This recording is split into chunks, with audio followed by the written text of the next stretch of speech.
control. Anger deranges the mind and blinds it to the natural love of God It is an outgrowth of desire and is love's greatest enemy. The mind that has been overtaken by anger has insanity for a roommate. Make no mistake about it, any mind stuck on anger is a very mental condition. Anger is a serious violation to trust, and its bearer is unstable. Anger is never a friend, for it can temporarily harden the heart of man from himself. Imagine that. Okay, here goes one on greed. It says, all greed often fed by ambition is excessive want of material wealth or power. It is the application of the selfish will and destroys consciousness of the economy of human life. There is nothing holy about greed. The pride of emptiness is an abomination. Pride is another illusion's child of Maya. It is the needless attention one gives himself for earthly gain, success, and personal accomplishment. Greed is bad partners with dissatisfaction. The thirst of a greedy man will never be satisfied.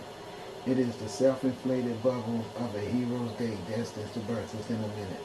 The power of empty pride is always short-lived because its strength is dependent upon the ever-changing I. I am this, I am that, I did this, I am a woman, I am a Marine, I am a Mason, I. The only I to wield the power of pride is I am God. God is the teacher of the soul. This is why God is love. That's right.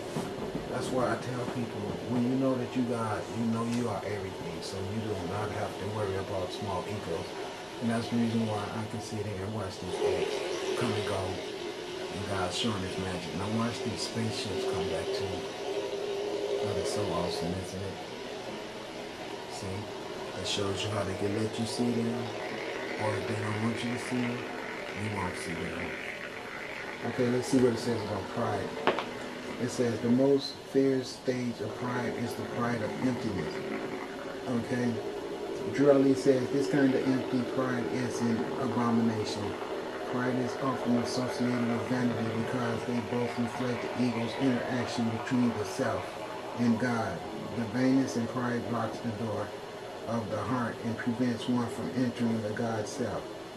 Pride has a very short vocabulary, I, me, and mine. Yet pride is the dirtiest of the stepchildren because its task is to confuse and deceive one into the prevention of having a clean heart.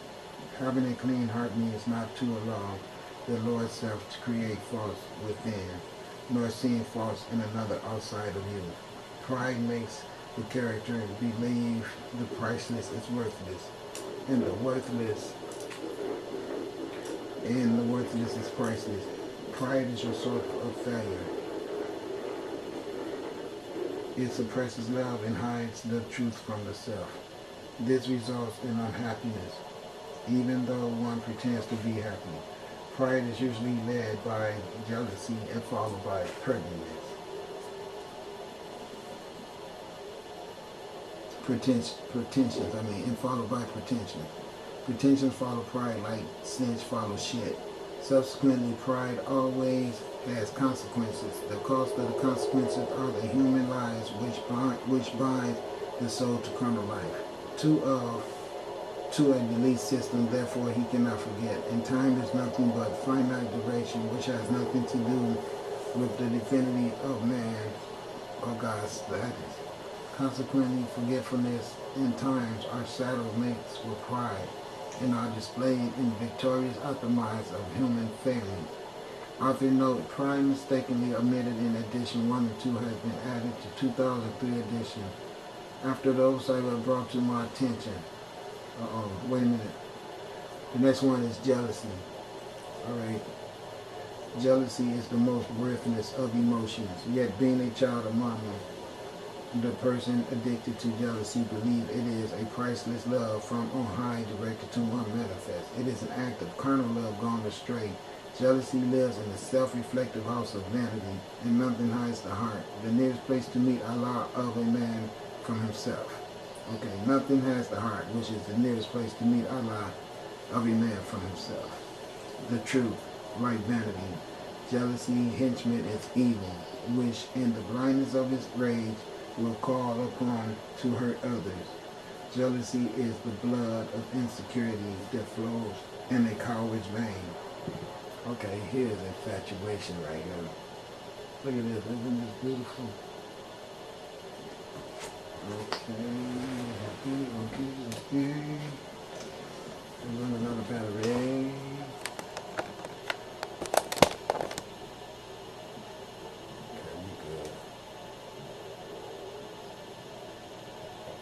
Ain't that beautiful? Look how pretty that looks. Now look at this.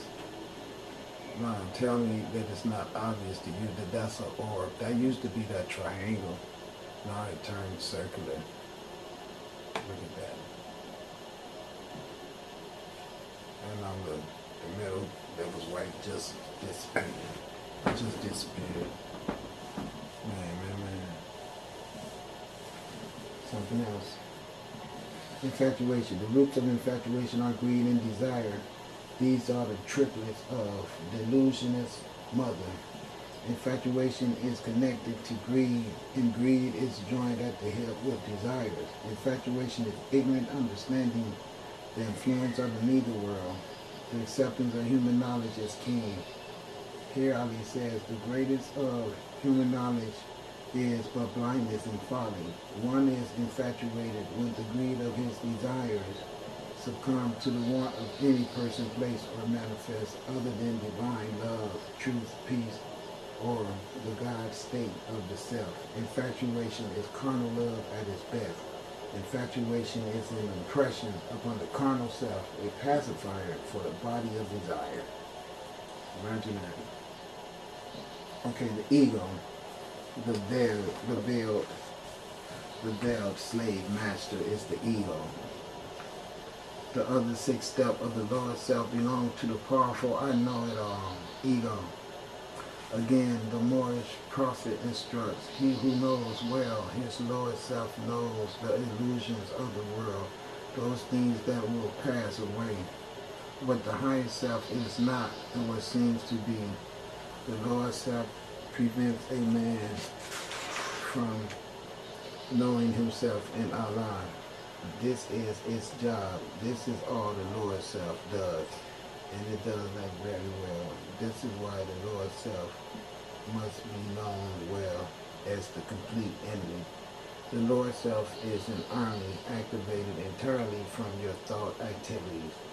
The army arsenal is stockpiled from a person's own thinking, reasoning, willing, understanding, and remembering. One of its brigades is Maya, and the other is the ego. Each of these brigades has 6 platoons that are armed to the teeth with tactical ways and methods to sustain a person in ignorance. Every country being must give full recognition to the Lord self and of all of his allies, traps, allurements, and illusions. After all is said, done, practiced, and preached, the Lord self is man's foremost adversary. With the fear of death alone, it has been the master conqueror of man since the garden. Moreover, single-handedly, the Lord self claims the victory of befalling the entire human race. For over 70,000 years, the old Africans, torchbearers of civilization, have warned and taught the nations about the lower self. Modern man, fooled by Maya, has made powerful gods from no self, which he now must serve.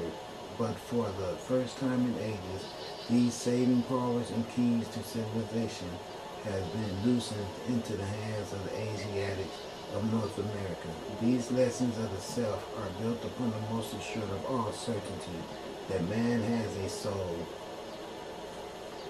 The totality of all Maya is the belief that assumed human knowledge is infinite wisdom. It was creative fate which gave to spirit man a soul and added to the soul a garb of flesh. Therefore, the true God-man stands fully equipped to be the Lord of all planes and conqueror of his Lord self. But the cups of his new age, the spiritual era of the great prophets of Ali and America man, is found wandering in the wilderness shamelessly, part of the cup of defecation in his hand. Well, that's defecation. Defecation in his hand. This brings us to that good for nothing but fertilized evil.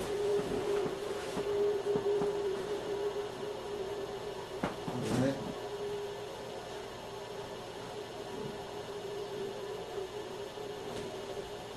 Alright. So as you know, tell you that I represent the sun, that the universe has given me some instructions to come here and give to you guys, which I have been doing. And so I just really hope that everyone has been paying attention, because you know it's very, very important that you do it. Real simple. Let it be known that there is going to be a serious combat going on here on the earth of a good versus evil calendar.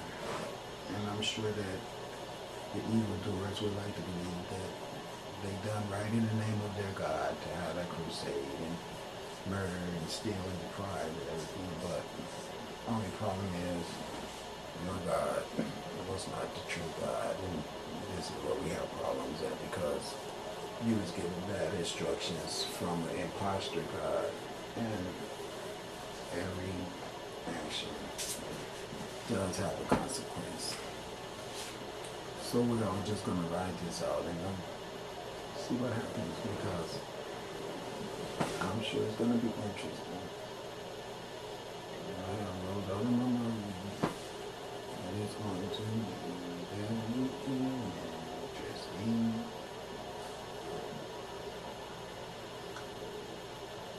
I'm just waiting. I'm just waiting.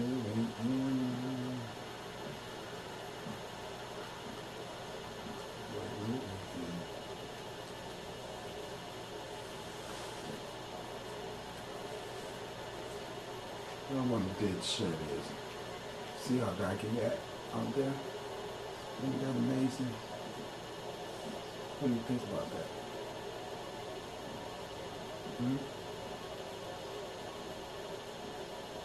Beautiful, isn't it? Do you think those might be spaceships right there coming to the earth to whoop some butt? That's what I think they are. That's what they told me they were. They said there's a lot of us. A whole lot of us.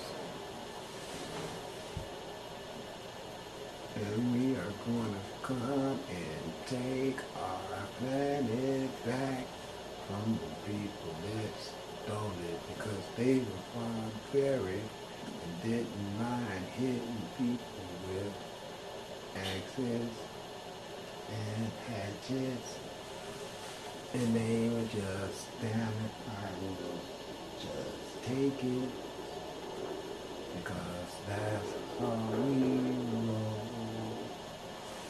because that's how we get down. You see what I'm saying, baby? You gotta admit, this is some beautiful footage of this guy. Alright? Okay. I'm getting ready to go now. Peace and blessings.